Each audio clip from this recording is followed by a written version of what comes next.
Anda kembali di seputar iNews Siang Spesial Rakyat Memilih 2024. Pemirsa, selama kampanye 2 bulan lebih, 3 pasangan Capres-Cawapres berkompetisi untuk merebut suara 204 juta pemilih. Ya, Jawa, perempuan, dan generasi muda menjadi 3 kata kunci atau tiket emas untuk mendongkrak perolehan suara dalam Pilpres 2024. Dan pemirsa, berikut liputannya untuk Anda.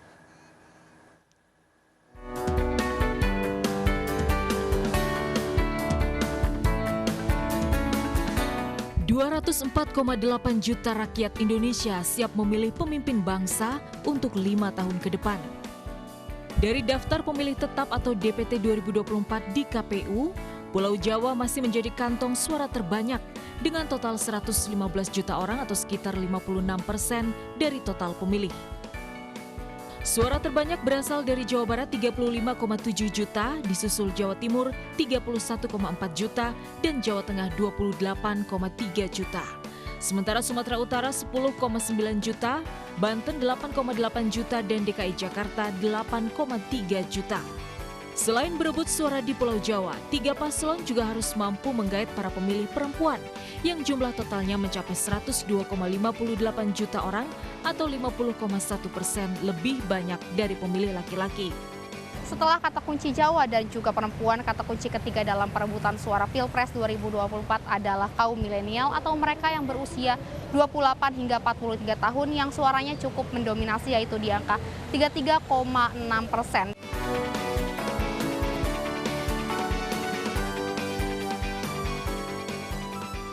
Yang menarik, pemilu 2024 nanti juga didominasi pemilih generasi Z atau mereka yang berusia 17 hingga 23 tahun. Jumlah pemilih di kategori usia ini cukup banyak, mencapai 22,8% dari total suara. Untuk itu, strategi kampanye untuk merebut pilihan para milenial dan Gen Z sudah pasti jadi fokus tim pemenangan masing-masing Capres-Cawapres. Kalau saya tahu dari TV sih Mbak, soalnya kan banyak ya dari caleg yang sedang nyapres, cawapres, caleg gitu kan udah tokoh yang udah terkenal dari lama gitu. Jadi ya saya dari TV tahunya. Paling sering yang saya dapatkan informasi adalah melalui sosial media. Karena memang terbiasaan kita setiap hari adalah menggunakan gadget, sosial media lah yang paling sering saya mendapatkan informasi media tersebut. Jadi misalkan seputaran bio profil daripada masing-masing calegnya, visi misinya, lalu juga jangka panjang program-programnya seperti apa, seperti itu.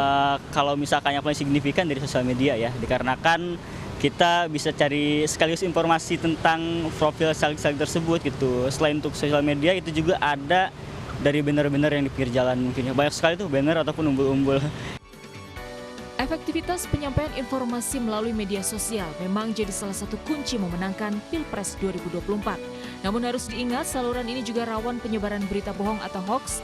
Para pemilih harus benar-benar memastikan sumber informasi berasal dari sumber terpercaya, bukan kabar burung semata. Dari Jakarta, Tim Liputan iNews melaporkan. Ya, Rizky dan pemirsa, ini menarik ya karena di pemilu 2024 kalangan Gen Z dan milenial menjadi pemegang kunci suara mayoritas di pemilu tahun ini. Ya, betul sekali. Memang anak-anak muda ini selalu menjadi agen perubahan dan pembaruan gitu ya. Dan tidak hanya kalangan muda, Jawa juga menjadi kata kunci, di mana di Pulau Jawa ada sekitar 115 DPT yang diperebutkan. Ya, baik. Kita ke informasi selanjutnya, pemirsa. Diguyur hujan deras sejak dini hari tak menyurutkan warga Jakarta untuk mencoblos.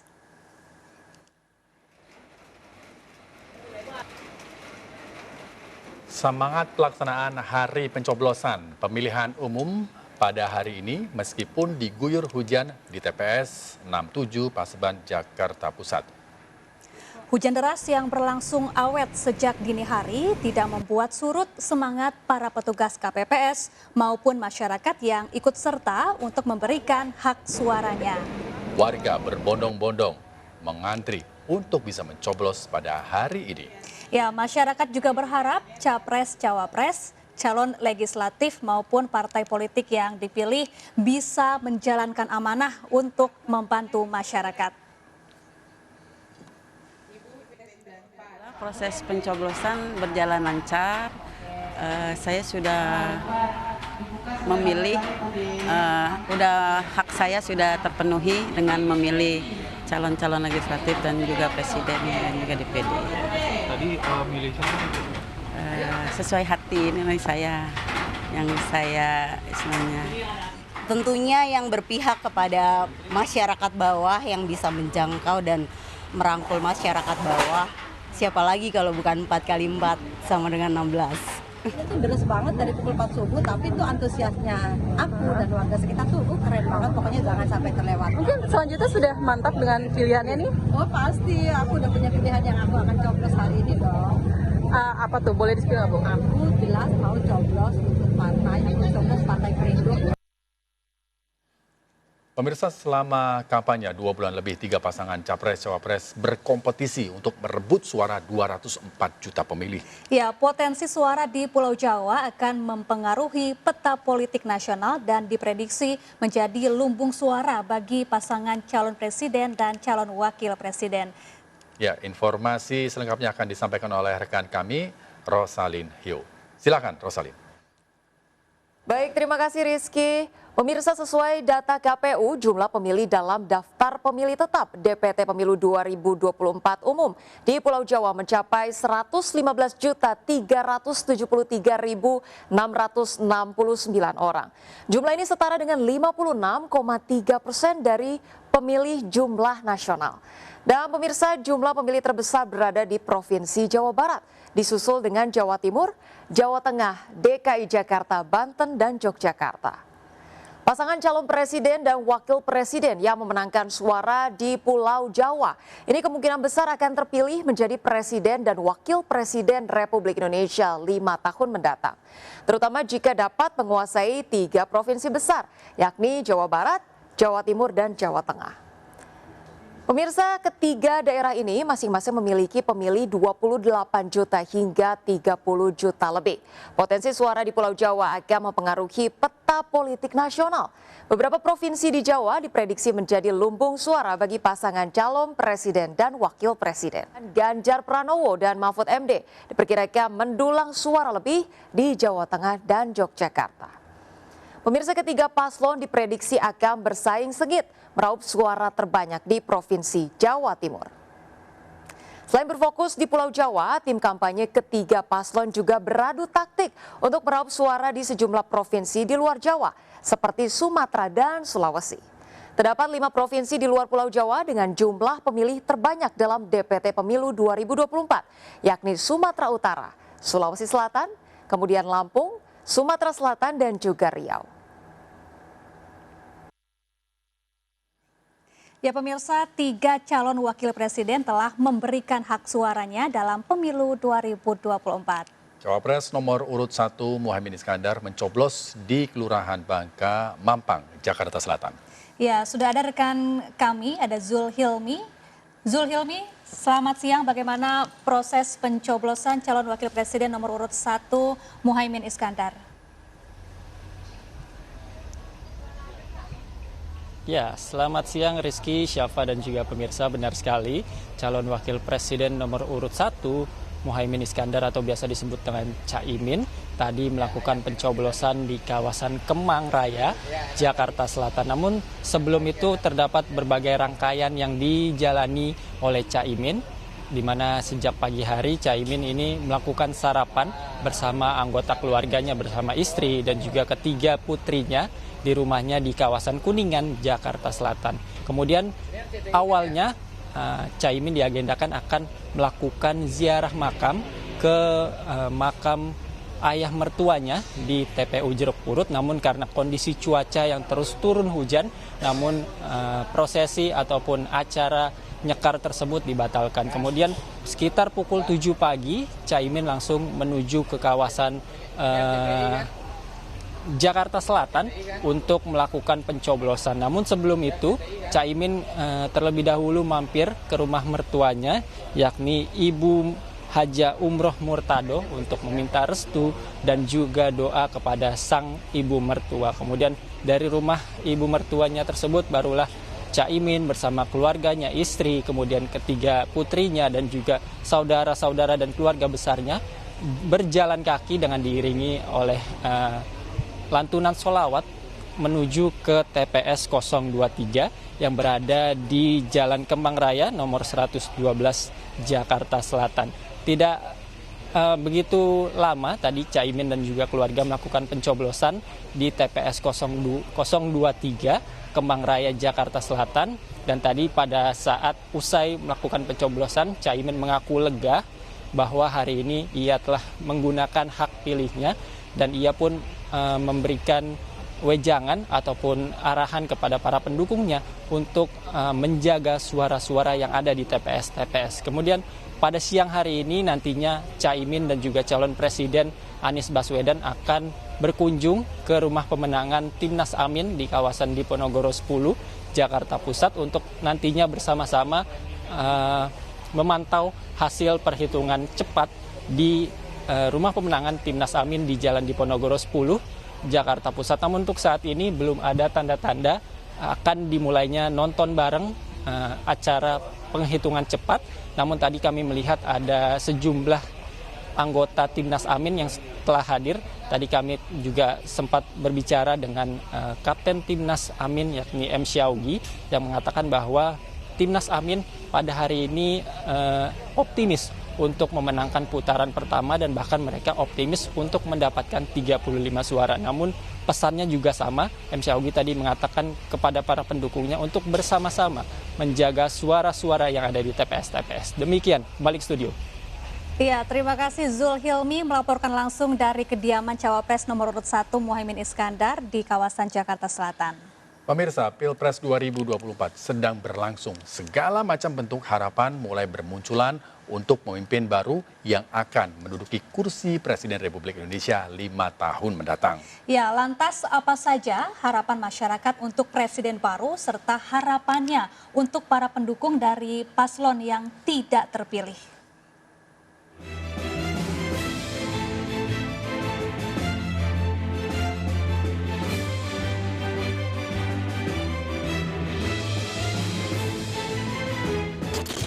Tapi semoga yang terpilih nanti, presiden dan wakil presiden siapapun itu, beserta nanti kabinetnya, jajaran menterinya itu bisa membawa Indonesia menjadi lebih powerful lagi. Untuk para pendukung maupun pendukung capres dan cawapres yang nantinya kalah, saya harapkan karena kita ini semuanya bersaudara ya, kita satu tanah air. Saya harap semoga siapapun itu yang menang kita bisa sama-sama saling dukung, saling support, saling kritisi. Jangan sampai kita menjelek-jelekan siapapun itu yang menang.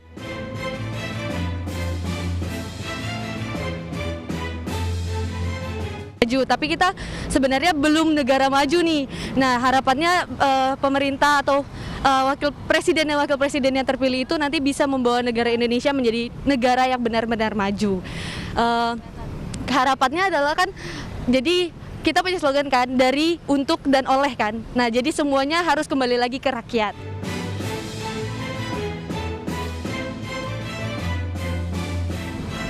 Tetap damai gitu ya, rukun, karena Indonesia itu kan menjunjung tinggi NKRI gitu ya. Apalagi di dalam Pancasila itu juga ada Bhinneka Tunggal Ika, berbeda-beda tetap satu gitu ya. Jadi semoga kedepannya tetap satu juga meskipun kita beda pendapat seperti itu.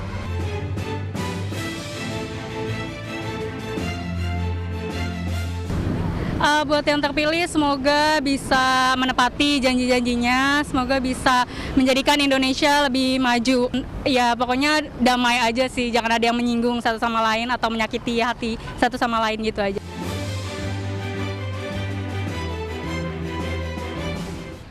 Harapan saya untuk Indonesia semisal presiden terpilih, harapannya Indonesia semakin maju, terus angka korupsi semakin berkurang, bahkan hampir tidak ada, dan untuk angka pengangguran juga semakin sedikit. Untuk pendukung yang nanti kalah, harapan dari saya dan semoga semakin tetap semangat dan semoga selalu damai atas pemilihannya masing-masing. Ya, dari semua harapan yang disampaikan oleh pemirsa tadi adalah pemilu aman, lancar, dan juga damai. Ya. Dan yang nanti juga akan menjadi perhatian publik adalah pasca pemilu. Seperti tahun 2019, MK menjadi salah satu yang bekerja keras begitu ya, karena akan banyak gugatan. Dan itu akan membuat proses penetapan hasil pemilu memakan waktu yang lebih panjang begitu. Betul ya, sekali. Rizky. Di 2019 ada sekitar 340 gugatan pasca pemilu. Nah, kita ke informasi berikutnya pemirsa. Cawapres nomor urut 2 Gibran Rakabuming Raka dan istrinya Selvi Ananda memberikan hak suara di TPS 34 Manahan Banjarsari Solo. Dibandingkan dua cawapres lain, Gibran datang ke TPS paling siang yaitu sekitar pukul 11 lebih 8 menit. Yes. Seperti warga lainnya, Gibran juga antre untuk melakukan pendaftaran dan mendapat surat suara.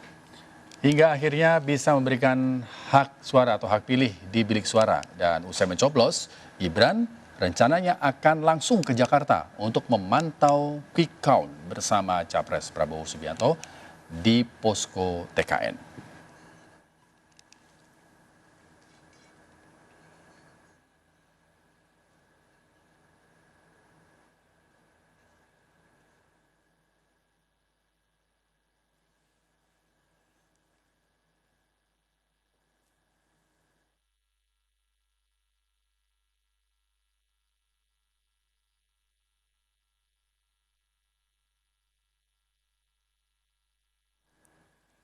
Ya pemirsa, TPS masih dibuka dan Anda yang belum menggunakan hak pilih segera datang ke TPS. Ya, sejumlah artis juga antusias menggunakan hak suaranya, termasuk Aldi Taher.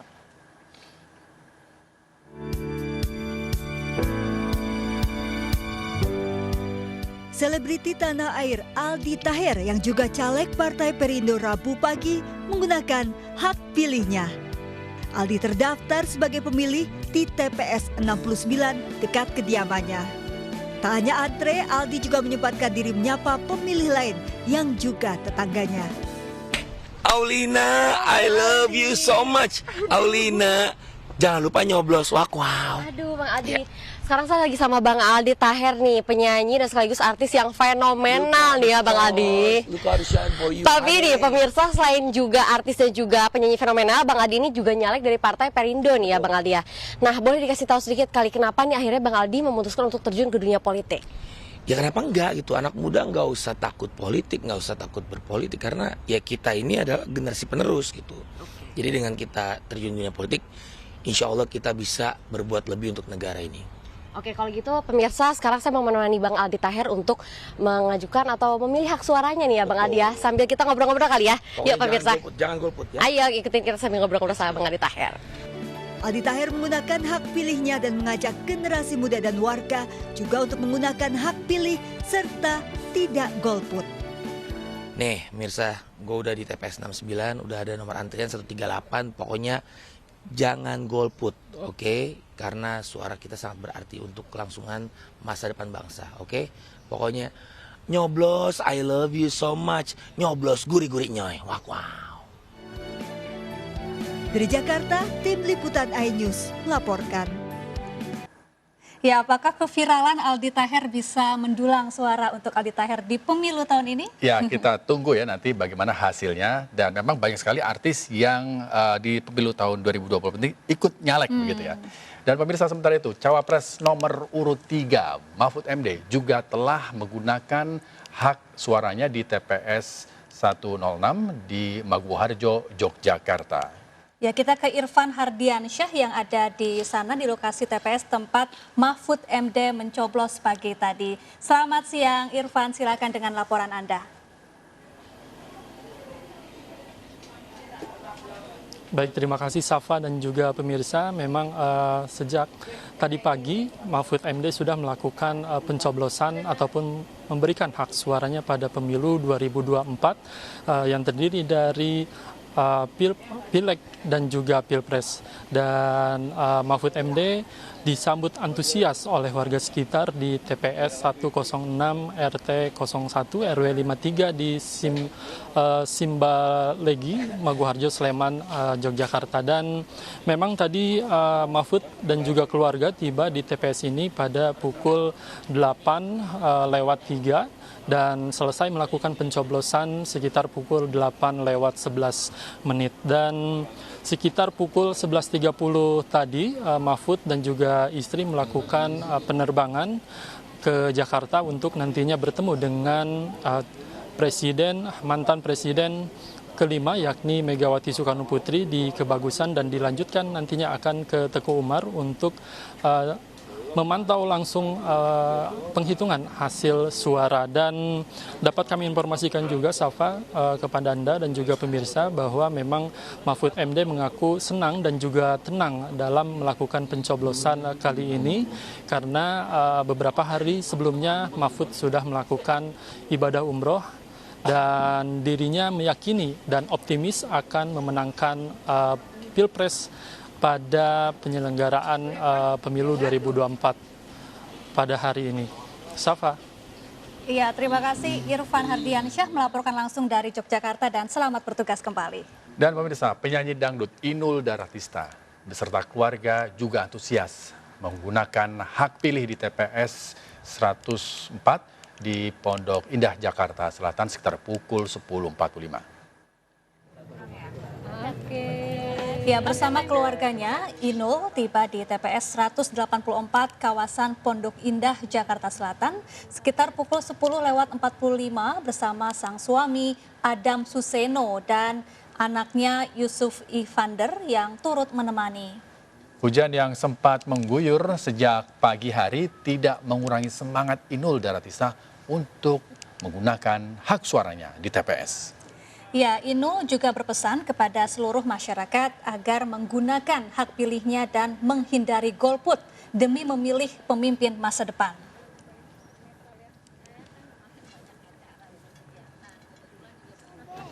Iya, nggak apa-apa. Boleh mana? Oh itu Mbak Inul.